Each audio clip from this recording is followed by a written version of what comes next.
Hello everyone, my name is Trivesh and you're watching my YouTube channel. So in today's video we are going to learn some new structures, vocabularies and many more things. तो ध्यान से video को देखेंगे, समझेंगे and if you get any confusion any doubt is there तो do let me in the comment section. Video पसंद है तो प्लीज़ लाइक सब्सक्राइब ज़रूर करना। चलिए वीडियो शुरू करते हैं। तो पहला सेंटेंस है, हमारा रिश्ता शुरू से ही लड़ाई झगड़े वाला रहा है। So there is a word in English, acrimonious. So acrimonious एक एडजेक्टिव की तरह काम करता है, मतलब कोई आर्ग्यूमेंट भी एक्रीमोनियस हो सकती है, कोई टोन हो सकती है, कोई रिलेशन हो सकता है। सो एक्रीमोनियस का मतलब होता है तीखा, मतलब जिसमें नोक झोंक चलती रहती हो, जिसमें मतलब मज़ा ना आए, थोड़ा सा टॉक्सिक, राइट। तो उस टॉक्सिक रिलेशनशिप को या फिर टॉक्सिसिटी को हम बोलते हैं एक्रीमोनियस। तो सेंटेंस आया, झगड़े वाला रहा है, शुरू से ही रहा है। सेंटेंस जो है वो स्टेट ऑफ बीइंग का है, लेकिन यहाँ पर एक टाइम से वो चीज़ अब तक चलती आ रही है, उस कंडीशन में बनी हुई है, राइट। तो हम यहाँ पर यूज़ क्या करेंगे, हम यहाँ पर हैज़ बीन का यूज़ करेंगे, ठीक है।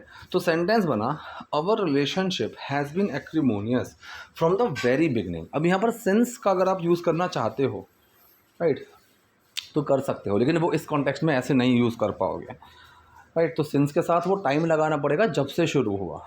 तो जब हम बात करते हैं वेरी बिगिनिंग, शुरू से ही, तो वहाँ पर हम फ्रॉम का यूज़ करते हैं, ठीक है। So our relationship has been acrimonious from the very beginning, मैं शुरू से ही जानता था। So from the very beginning I had known this, इस तरीके से। वैसे तो मैं इस तरह के सवालों से बचती हूँ। अब यहाँ पर एक टर्म हमने यूज़ किया हुआ है, इवेड। जो लोग क्लास में हैं, जो वोकेबलरी की प्रैक्टिस कर रहे हैं, आई थिंक वो उन सबको ये सारी वोकेबलरी समझ में आती है and they know the meaning of this vocabularies too, right. तो वैसे तो मैं इस तरह के सवालों से बचती हूँ, अवॉइड करती हूँ। तो किसी चीज़ से बचना, उस वाले सेंस में हम इवेड का यूज़ करते हैं। तो सेंटेंस कौन सा हुआ, सेंटेंस हुआ present indefinite, right. So I usually evade such questions, या फिर अब इस सेंटेंस को इसने बोला कि I usually try to evade such questions. तो यहाँ पर एक्शन लगा दिया, ट्राई टू डू समथिंग, उससे बचने की कोशिश करती हूँ। जैसे मैं कहूँ कि how did you evade the police, तुम पुलिस से कैसे बचे, राइट। या फिर he went into that building to evade the police, तो पुलिस से बचने के लिए वो उस बिल्डिंग में चला गया। So this is how we use this word. तो इसको यूज़ करो, 2-4 सेंटेंसेस बनाओ कमेंट सेक्शन में। अगले सेंटेंस की तरफ बढ़ते हैं। नेक्स्ट सेंटेंस, लेकिन ये भी ज़रूरी है कि बातें साफ़ हो, ये भी ज़रूरी है कि बातें साफ़ हों। अब यहाँ पर क्या ज़रूरी है, उस चीज़ को मैंने ऑलरेडी लेकर चला हुआ है, राइट। तो यहाँ पर हम इट का यूज़ ज़्यादा करते हैं, इट, दिस और दैट, इन तीनों में बहुत ही सटल डिफरेंस आता है। कई जगह तो हमें समझ ही नहीं आता है और हम इनको ऑल्टरनेटिवली यूज़ कर लेते हैं, but actually not everywhere we can do this. So some places are very specific and we have to use them in such a way कि वो वहाँ पर फिट होगा, राइट। सो लेकिन ये भी ज़रूरी है कि सारी बातें साफ़ हो, but it is also important, ये भी ज़रूरी है सारी बातें साफ़ हों, दैट थिंग्स आर क्लियर, या फिर things should be clear, right. There should be no conflict, there should be no confusion, ठीक है। चलो, आप किसी दूसरे पर अपनी मर्ज़ी नहीं थोप सकते, तो थोपने को बोलते हैं इम्पोज करना। So you can not impose, मर्ज़ी को बोलते हैं विल। जैसे हम कई बार ये बोलते हैं कि भाई तुम्हारा जो मन है तुम वो करो, या फिर मैं अपनी मर्ज़ी से वहाँ गया था, right. So I went there out of my own free will, या फिर of my own free will. तो मैं यहाँ पर आउट ऑफ या ऑफ का यूज़ करूँगा विल के साथ, राइट। इस सेंटेंस में आया, आप किसी दूसरे पर इम्पोज नहीं कर सकते अपनी will. So you can not impose your will on someone else, correct. तो इस सेंटेंस में कुछ ऐसी चीज़ है ही नहीं जो मुझे समझानी पड़े। नेक्स्ट, और मेरी आदत है कि मैं आगे बढ़ जाती हूँ, मेरी आदत है, right. I have a habit. या फिर अगर मैं सेंटेंस को ऐसे भी बोलूँ कि there is a habit of mind, तो भी सेंटेंस बिल्कुल सही है। तो कई बार ऐसा होता है पोजेशन के सेंटेंस स्टेट ऑफ बीइंग में भी बन जाते हैं, कोई प्रॉब्लम नहीं है, ठीक है। जैसे मैंने कहा कि आई हैव अ कार, या फिर there is a car which I own, अगर मैं ऐसे बोलूँ तो भी तो सेंटेंस सही है। तो सेंटेंस में इसने बोला कि मेरी एक आदत है, so I have a habit, कि मैं आगे बढ़ जाती हूँ। अब मैं चाहूँ तो दैट लगाकर सेंटेंस को आगे कंटिन्यू कर सकता हूँ, दैट आई मूव फॉरवर्ड, ये सेंटेंस भी बिल्कुल सही है। दूसरा इसने कैसे बनाया, I have a habit of doing something, किसी चीज़ को करने की, आगे बढ़ जाने की। So I have a habit of moving forward, कोई confusion? So I have a habit of moving forward, मेरी एक आदत है आगे बढ़ जाने की, राइट। मुझे एक ही बात पर अटके रहना पसंद नहीं है, ठीक। तो अब यहाँ पर एक वर्ड यूज़ होता है लिंगर, बहुत ही कॉमन वर्ड है। If you watch any movie in English और if you are going to read any book, so you will find this word very often in that book or in that movie. So this word actually means किसी चीज़ पर अटक जाना, वहीं पर टिके रहना, जम जाना, ठीक है। तो मुझे एक ही बात पर अटके रहना पसंद नहीं है। So I don't like to linger. मुझे क्या करना पसंद नहीं है? I don't like to linger. Linger के साथ प्रेपोजिशन क्या है कि लिंगर ऑन समथिंग, ठीक है। प्रेपोजिशन चेंज भी हो सकती हैं, ऐसा नहीं है कि हमेशा ऑन ही आएगा। जैसे मैं कहूँ कि भाई वो उस पार्टी में अटक ही गया, वो वहाँ से निकल ही नहीं रहा, वहाँ जम गया, सो ही लिंगर्ड एट दैट पार्टी, ठीक है। मैक्सिमम टाइम आपको लिंगर के साथ ऑन मिलेगा। जैसे मैंने कहा कि भाई वो उसी बात पर जम गया एकदम। एक तो होता है to be adamant on something, वो अलग सेंस है। टू बी एडमेंट, एडमेंट का मतलब होता है किसी चीज़ को पकड़कर जिद करके बैठ जाओ, वो होता है एडमेंट। यहाँ पर हम बात करते हैं to be linger on something, so which means किसी चीज़ पर अटक जाना, कि भाई उसकी सुई वहीं अटक जाती है, वो वाले सेंस में। तो सेंटेंस बना कि मुझे एक ही बात पर अटके रहना पसंद नहीं है। So I don't like to linger on a single issue, ठीक है। बात के लिए ना कई बार कन्फ्यूजन आती है। बात के लिए आप इशू, थिंग, ये सब चीज़ें यूज़ कर सकते हो, कोई प्रॉब्लम नहीं है। ऐसा ज़रूरी नहीं है कि बात के लिए आप हमेशा टॉक का यूज़ करोगे। टॉक का भी यूज़ होता है नाउन की तरह, ठीक है। नाउन की तरह टॉक का भी यूज़ होता है, हिज टॉक्स, उसकी बातें। और टॉक का यूज़ एक्शन की तरह भी होता है कि वाई आर यू टॉकिंग, ठीक है। लेकिन हर कॉन्टेक्स्ट में आप यूज़ नहीं कर सकते, ठीक है। There are very specific context where you can use like this, ठीक है। So I don't like to linger on a single issue.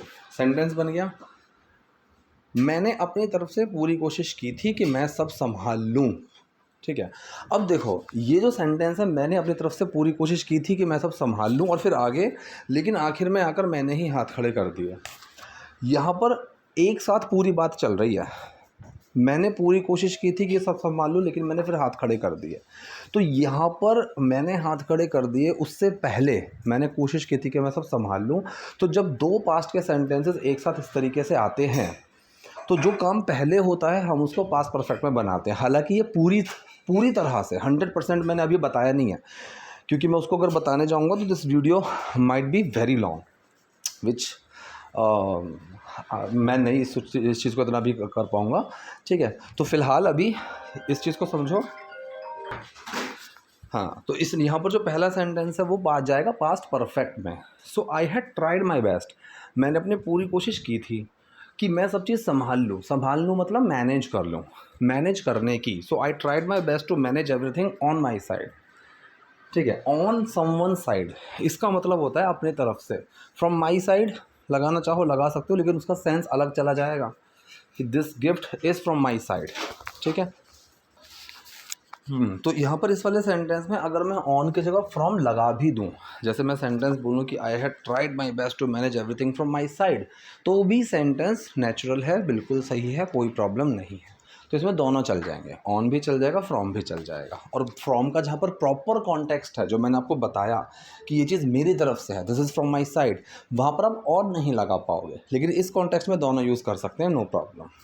लेकिन आखिर में आकर मैंने ही हाथ खड़े कर दिए, बट इन दी एंड आखिर में आकर मैंने हाथ खड़े कर दिए। आई कैपिचुलेटेड। सो इंग्लिश में एक एक्शन वर्ब होता है हमारे पास, to capitulate, to throw in the towel, to give up, to quit, सबका मीनिंग सेम है। और ये बहुत ही कॉमन, जैसे हिंदी में भी हम कितनी चीज़ें बोलते हैं, मैंने हार मान ली, मैंने झंडी दिखा दी, मैंने हाथ खड़े कर लिए। तो हिंदी में भी तो इतनी सारी चीज़ें होती हैं, so why not in English, ठीक है। तो जो चीज़ें कॉमन हैं, you must know those things, and rest of some like I would say कि redundant things you don't have to work upon that, but these things are very common and you should be knowing these things, right? चलिए, so but in the and, लेकिन आखिर में मैंने भी हाथ खड़े कर दिया। आई टू कैपिचुलेटेड, ठीक है। आई ऑल्सो कैपिचुलेटेड, दोनों चीज़ें बिल्कुल सही है, कोई प्रॉब्लम नहीं है। और अब मुझे लगता है कि मैं मुसीबत से बाहर हूँ, मतलब जैसे हम हिंदी में बोलते हैं ना कि बला टल गई, राइट। अब उस चीज़ से हम बाहर आ गए हैं। तो इंग्लिश में इसके लिए एक बहुत ही बढ़िया इडियम होता है, सॉरी फ्रेज़ होता है, to be out of the woods, to be out of the woods. Now we are out of the woods. अब यहाँ पर वुड में अगर एस लग गया, देखो अगर वुड सिंपल है तो वो लकड़ी के सेंस में आता है। अगर मैं वुड में एस लगा दूँ, वुड्स, तो वो जंगल होता है। तो अगर मैं कहूँ कि we are out of the woods, अब हम जंगल से बाहर आ गए हैं, मतलब अब हम खतरे से बाहर आ गए हैं। We had that problem in the woods, in the forest, but now we are out of the woods. तो वहाँ से ये टर्म निकल कर बनी है, राइट। तो अब मुझे लगता है एंड नाउ आई फील कि मैं मुसीबत से बाहर हूँ, I am out of the woods, right. Out of के कई यूज़ होते हैं, इस चीज़ को पकड़ कर मत बैठ जाना कि सिर्फ यही होगा। कोई चीज़ किसी से बनती है वहाँ पर भी हम आउट ऑफ का यूज़ करते हैं। इतने में से इतना, वहाँ पर भी हम आउट ऑफ का यूज़ करते हैं, आउट ऑफ 50, राइट। तो ये चीज़ें थोड़ी थोड़ी समझनी ज़रूरी है। और ये बात मैंने सबको एकदम सही तरीके से समझा दी है। किसी की अकल ठिकाने लगा देना, किसी के दिमाग में कोई चीज़ बैठा देना, किसी को सही तरीके से कोई चीज़ समझा देना। सेट समवन स्ट्रेट, ठीक है, सेट समवन स्ट्रेट। जैसे ये बात जो है ना, मैं उसकी अकल में, मैं उसके दिमाग में बैठा दूंगा इस बात को, so I will set him straight. हाँ जी, तो यहाँ पर जैसे मैंने किसी को बोला कि भाई आई विल सेट हिम स्ट्रेट, तो मैं ये बात उसके दिमाग में बैठा दूंगा। इसी तरीके से मैंने बोला कि मैंने ये बात, मैंने सबको सही तरीके से समझा दी है। सो आई हैव सेट, किसको समझा दिया? सबको, एवरीवन। फिर straight, so I have set everyone straight on this matter, ठीक है। इस बारे में मैंने सबको अच्छे से समझा दिया है, ठीक है। इस तरीके से बनाएंगे, आगे बढ़ते आगे। और अभी मेरा फोकस बस खुश रहने पर है, राइट नाउ। अभी मेरा फोकस है खुश रहने पर। माई फोकस इज, किस चीज़ पर है? On being happy. और जो बस का सेंस आ रहा है उसके लिए जस्ट लगा देंगे। So my focus is just on being happy, correct. इसमें तो शायद कुछ आई नहीं समझाने वाली बात। ना तो मैं ज़्यादा काम करना चाहती हूँ और ना ही ज़्यादा टेंशन लेना, ठीक है। अब ये जो सेंटेंस बोला है यहाँ पर, मैंने इसको एज इट इज़ लिखा हुआ है, लेकिन ये sentence grammatical point of view से है बिल्कुल गलत। और बल्कि मैंने आज, the time when I was trying to make this video, then I noticed it कि ऐश्वर्या राय की बहुत सारी गलतियाँ, बहुत गलत इंग्लिश है उसकी, बहुत ही ज़्यादा, कई सारी, ठीक है। तो ये सेंटेंस उनमें से एक है। Neither do I want to work too much not take too much tension. ये sentence grammatical point of view से एकदम गलत है, ठीक है, समझ रहे हो। ऐसे ही इन्होंने कई जगह कम टू का यूज़ किया था, when it comes to see the films, when it comes to के साथ वो एक बेस फॉर्म का यूज़ कर रहे हैं, जबकि वहाँ पर जेरेंड फॉर्म आती है, आईएनजी फॉर्म आती है। When it comes to speaking, जब बात आती है बोलने की, तो when it comes to speaking, ना कि स्पीक। चलो, तो ये सेंटेंस कैसे बनेगा, ठीक। ना तो मैं ज़्यादा काम करना चाहती हूँ, ना ज़्यादा टेंशन लेना, ठीक है। तो यहाँ पर इस सेंटेंस में नीदर नॉर का यूज़ करेंगे, राइट। तो नीदर के बाद डू अगर मैं लगा दूँ, ठीक है, तो ये सेंटेंस थोड़ा गलत हो जाएगा। तो यहाँ पर सेंटेंस में आएगा, जैसे मैं कहूँ कि I want neither to work nor to take so much tension या फिर सो मच स्ट्रेस, ठीक है।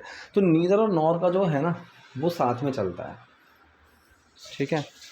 So I want neither to take tension neither to work या फिर नॉट टू टेक टेंशन। इस तरीके से हम बनाएंगे, ठीक है। तो दोबारा से सेंटेंस सुन लो।